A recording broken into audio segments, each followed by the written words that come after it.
Hello friends, welcome to GK mind game. ಪ್ರಶ್ನೆಗಳ ಸಂಪೂರ್ಣ ಮಾಹಿತಿಗಾಗಿ ವಿಡಿಯೋನ ಎಲ್ಲೂ ಸ್ಕಿಪ್ ಮಾಡದೆ ಕಂಪ್ಲೀಟಾಗಿ ನೋಡಿ. ಇವತ್ತಿನ ಪ್ರಶ್ನೆಗಳಲ್ಲಿ ಮೊದಲನೇ ಪ್ರಶ್ನೆ, ಯಾವುದನ್ನು ಅತಿಯಾಗಿ ಸೇವಿಸುವುದರಿಂದ ಮಲದಲ್ಲಿ ರಕ್ತ ಕಾಣಿಸಿಕೊಳ್ಳುತ್ತದೆ?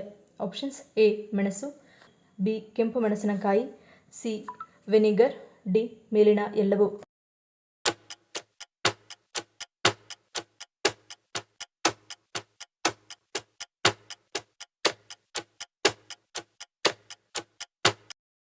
ಸರಿಯಾದ ಉತ್ತರ ಆಪ್ಷನ್ ಎ ಮತ್ತು ಬಿ. ನಾವು ಸೇವಿಸುವ ಆಹಾರದ ವಿಧಗಳು ನಮ್ಮ ಕರುಳಿನ ಚಲನೆಯ ಮೇಲೆ ನೇರ ಪರಿಣಾಮವನ್ನು ಬೀರುತ್ತದೆ. ಇದು ಮಲದಲ್ಲಿ ರಕ್ತಕ್ಕೆ ಕಾರಣವಾಗುತ್ತದೆ. ಆದಾಗ್ಯೂ ಹೆಚ್ಚಿನ ಪ್ರಮಾಣದಲ್ಲಿ ಕೆಂಪು ಮೆಣಸಿನಕಾಯಿ, ಮೆಣಸು ಅಥವಾ ಇತರ ಸುವಾಸನೆಯ ಪದಾರ್ಥಗಳನ್ನು ಹೊಂದಿರುವ ಮಸಾಲೆಯುಕ್ತ ಆಹಾರವನ್ನು ಹೆಚ್ಚಿನ ಪ್ರಮಾಣದಲ್ಲಿ ಸೇವಿಸಿದಾಗ ಅತಿಸಾರವನ್ನು ಉಂಟುಮಾಡುತ್ತದೆ ಅಥವಾ ಮಲದಲ್ಲಿ ರಕ್ತವನ್ನು ಉಂಟುಮಾಡುತ್ತದೆ. ಎರಡನೇ ಪ್ರಶ್ನೆ, ಲಿವರ್ ಕಾರ್ಯಚಟುವಟಿಕೆ ಉತ್ತಮವಾಗಿರಲು ಯಾವುದು ಸಹಾಯ ಮಾಡುತ್ತದೆ? ಆಪ್ಷನ್ಸ್: ಎ ಬೆಣ್ಣೆ, ಬಿ ಬೀಟ್ರೂಟ್, ಸಿ ಕರಿಬೇವು, ಡಿ ಬಾಳೆಹಣ್ಣು.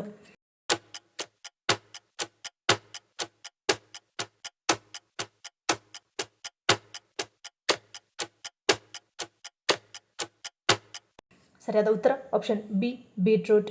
ಬೀಟ್ರೂಟ್ ತನ್ನಲ್ಲಿ ನಮ್ಮ ಲಿವರ್ ಆರೋಗ್ಯಕ್ಕೆ ಅಗತ್ಯವಾಗಿ ಬೇಕಾದ ವಿವಿಧ ಬಗೆಯ ಪೌಷ್ಟಿಕಾಂಶಗಳನ್ನು ಒಳಗೊಂಡಿದೆ. ಬೀಟ್ರೂಟ್ ನಮ್ಮ ಲಿವರ್ ಭಾಗವನ್ನು ಉರಿಯೂತದಿಂದ ರಕ್ಷಿಸುತ್ತದೆ ಮತ್ತು ವಿಷಕಾರಿ ಅಂಶ ಮುಕ್ತವಾಗಿಸುತ್ತದೆ. ಪ್ರತಿದಿನ ಮಿತವಾಗಿ ಬೀಟ್ರೂಟ್ ಜ್ಯೂಸ್ ಕುಡಿಯುವ ಅಭ್ಯಾಸ ಮಾಡಿಕೊಂಡರೆ ಬಹಳ ಸುಲಭವಾಗಿ ನಮ್ಮ ಲಿವರ್ ಸ್ವಚ್ಛವಾಗುತ್ತದೆ ಮತ್ತು ಲಿವರ್ ಕಾರ್ಯಚಟುವಟಿಕೆ ಕೂಡ ಉತ್ತಮಗೊಳ್ಳುತ್ತದೆ. ಮೂರನೇ ಪ್ರಶ್ನೆ, ರೈಲಿನ ಕೊನೆಯ ಕೋಚ್ ಅಥವಾ ಬೋಗಿಯ ಮೇಲೆ ಎಕ್ಸ್ ಚಿಹ್ನೆಯನ್ನು ಬರೆದಿದ್ದರೆ ಅದು ಏನನ್ನು ಸೂಚಿಸುತ್ತದೆ? Options: A express train, B ಸರಕು ರೈಲು, ಸಿ ಕೊನೆಯ ಬೋಗಿ, ಡಿ ಅಧಿಕಾರಿಗಳ ಬೋಗಿ.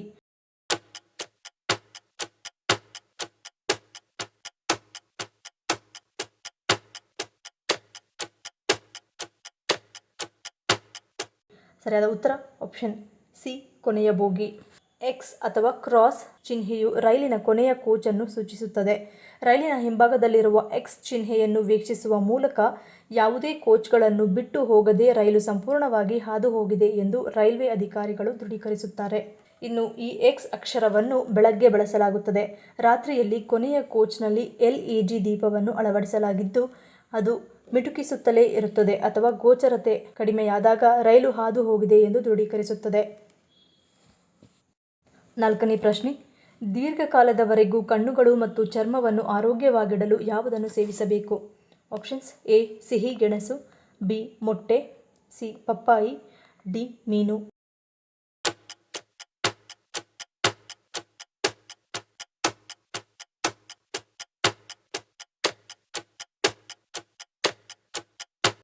ಸರಿಯಾದ ಉತ್ತರ ಆಪ್ಷನ್ ಎ ಸಿಹಿ ಗೆಣಸು. ಒಂದು ಬೇಯಿಸಿದ ಸಿಹಿ ಗೆಣಸು ನಮ್ಮ ದೇಹಕ್ಕೆ 400% ವಿಟಮಿನ್ ಎ ಅನ್ನು ನೀಡುತ್ತದೆ.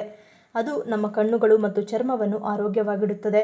ಸಿಹಿ ಗೆಣಸು ತನ್ನಲ್ಲಿ ಬೀಟಾ ಕ್ಯಾರೋಟಿನ್ ಪ್ರಮಾಣವನ್ನು ಹೇರಳವಾಗಿ ಹೊಂದಿದ್ದು ಇದರ ಸೇವನೆಯಿಂದ ಬೀಟಾ ಕ್ಯಾರೋಟಿನ್ ನಮ್ಮ ದೇಹದಲ್ಲಿ ವಿಟಮಿನ್ ಎ ಆಗಿ ಬದಲಾಗುತ್ತದೆ ಮತ್ತು ಅದು ಕಣ್ಣುಗಳ ದೃಷ್ಟಿಯನ್ನು ಮತ್ತು ಚರ್ಮದ ಕಾಂತಿಯನ್ನು ಹೆಚ್ಚಿಸುತ್ತದೆ. ಇದರಿಂದ ರಾತ್ರಿ ಕುರುಡು ಸಮಸ್ಯೆ ಕೂಡ ದೂರವಾಗುತ್ತದೆ. ದೀರ್ಘಕಾಲದವರೆಗೆ ಕಣ್ಣಿನ ಪೊರೆ ಅಥವಾ ದೃಷ್ಟಿ ಮಂಜಾಗುವ ಸಾಧ್ಯತೆ ಮತ್ತು ಚರ್ಮದ ಸಮಸ್ಯೆಗಳು ಎದುರಾಗುವುದಿಲ್ಲ. ಐದನೇ ಪ್ರಶ್ನೆ, ಯಾವ ವಿಧದ ಕೂದಲಿರುವವರು ಹೆಚ್ಚಾಗಿ ತಲೆ ಸ್ನಾನವನ್ನು ಮಾಡಬೇಕು? ಆಪ್ಷನ್ಸ್: ಎ ತಲೆಹೊಟ್ಟು, ಬಿ ತುರಿಕೆ, ಸಿ ಒಣಬುರುಡೆ, ಡಿ ಮೇಲಿನ ಎಲ್ಲವೂ.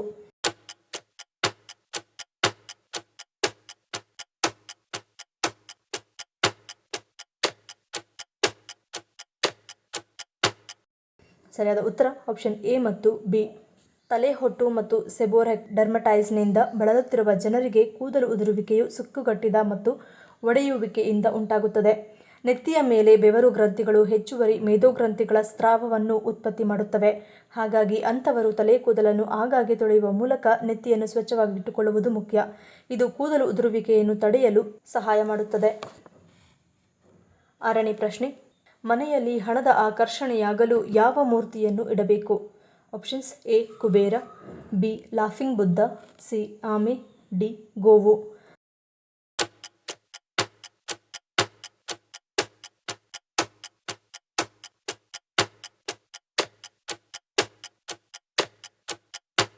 ಸರಿಯಾದ ಉತ್ತರ ಆಪ್ಷನ್ ಸಿ ಆಮೆ. ಮನೆಯಲ್ಲಿ ಸಣ್ಣ ಆಮೆ ಅಂದರೆ ಗಾಜಿನದ್ದು ಇಲ್ಲ ಮರದ್ದು ಇಲ್ಲ ಕಲ್ಲಿನದ್ದು ತಂದು ಇಟ್ಟುಕೊಂಡು ಮತ್ತು ಅದನ್ನು ಚಿಲ್ಲರೆಯ ಮೇಲೋ ಅಥವಾ 100 ರೂಪಾಯಿಯ ನೋಟಿನ ಮೇಲೋ ಇಡುವುದರಿಂದ ಇದು ಹಣವನ್ನು ಉಳಿಸಲು ಸಹಾಯ ಮಾಡುವುದರ ಜೊತೆಗೆ ಹಣದ ಆಕರ್ಷಣೆಯಾಗುವಂತೆ ನೋಡಿಕೊಳ್ಳುತ್ತದೆ.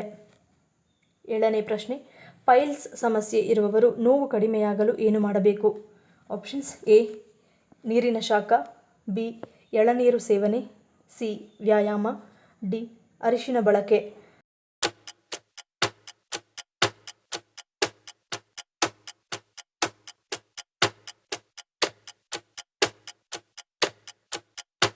ಸರಿಯಾದ ಉತ್ತರ ಆಪ್ಷನ್ ಎ, ನೀರಿನ ಶಾಖ. ಬೆಚ್ಚಗೆ ಇರುವ ನೀರಿನಲ್ಲಿ ಸ್ವಲ್ಪ ಉಪ್ಪು ಮತ್ತು ಬೇಕಿಂಗ್ ಸೋಡಾ ಹಾಕಿ 10 ರಿಂದ 15 ನಿಮಿಷ ಪೈಲ್ಸ್ ಜಾಗ ಮುಟ್ಟುವ ಹಾಗೆ ಕುಳಿತುಕೊಳ್ಳಬೇಕು. ಹೆಚ್ಚು ಫೈಬರ್ ಇರುವಂತಹ ಊಟ, ಸೊಪ್ಪು, ತರಕಾರಿ, ಬಾಳೆಹಣ್ಣು, ಕಾಳುಗಳನ್ನು ಸೇವಿಸಬೇಕು. ಮೂಲಂಗಿ ತಿನ್ನುವುದು ಮೂಲವ್ಯಾಧಿಗಳಿಗೆ ತುಂಬ ಒಳ್ಳೆಯದು. ಫ್ರೆಶ್ ಅಲೋವೆರಾ ಜೆಲ್ ಹಚ್ಚುವುದರಿಂದ ನೋವು ಕಡಿಮೆಯಾಗುತ್ತದೆ. ಇಲ್ಲದಿದ್ದಲ್ಲಿ ಕೊಬ್ಬರಿ ಎಣ್ಣೆ ಹಚ್ಚುವುದರಿಂದಲೂ ಕೂಡ ನೋವು ಕಡಿಮೆಯಾಗುತ್ತದೆ. 8ನೇ ಪ್ರಶ್ನೆ, ಮಿಸೈಲ್ ಮ್ಯಾನ್ ಆಫ್ ಇಂಡಿಯಾ ಎಂದು ಯಾರನ್ನು ಕರೆಯಲಾಗುತ್ತದೆ? Options: A. Atal Bihari Vajpayee, B.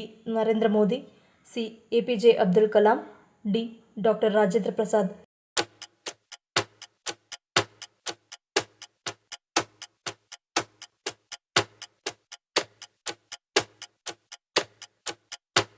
ಸರಿಯಾದ ಉತ್ತರ option C, APJ Abdul Kalam. ಭಾರತದ ಮಿಸೈಲ್ ಮ್ಯಾನ್ ಅಥವಾ ಭಾರತದ ಕ್ಷಿಪಣಿ ಮನುಷ್ಯ ಎಂದು APJ ಅಬ್ದುಲ್ ಕಲಾಂ ಅವರನ್ನು ಕರೆಯಲಾಗುತ್ತದೆ. ರಕ್ಷಣಾ ಮತ್ತು ಬಾಹ್ಯಾಕಾಶ ಕ್ಷೇತ್ರಗಳಿಗೆ ನೀಡಿದ ಮಹತ್ವದ ಕೊಡುಗೆಗಳಿಗಾಗಿ ಹೆಸರಾದ ಡಾಕ್ಟರ್ APJ ಅಬ್ದುಲ್ ಕಲಾಂ ಅವರು ತಮ್ಮ ದೂರದೃಷ್ಟಿಯ ನಾಯಕತ್ವ ಮತ್ತು ವೈಜ್ಞಾನಿಕ ಪರಾಕ್ರಮದಿಂದಾಗಿ ಮಿಸೈಲ್ ಮ್ಯಾನ್ ಆಫ್ ಇಂಡಿಯಾ ಅಥವಾ ಭಾರತದ ಕ್ಷಿಪಣಿ ಮನುಷ್ಯ ಎಂಬ ಹೆಸರನ್ನು ಪಡೆದಿದ್ದಾರೆ. 9ನೇ ಪ್ರಶ್ನೆ, ಆರೋಗ್ಯವಂತ ವ್ಯಕ್ತಿ ದಿನಕ್ಕೆ ಎಷ್ಟು ಬಾರಿ ಮಲವಿಸರ್ಜನೆ ಮಾಡುತ್ತಾನೆ? Options: A. 1 ಬಾರಿ, ಬಿ. 2 ಬಾರಿ, ಸಿ. 3 ಬಾರಿ, ಡಿ. 4 ಬಾರಿ.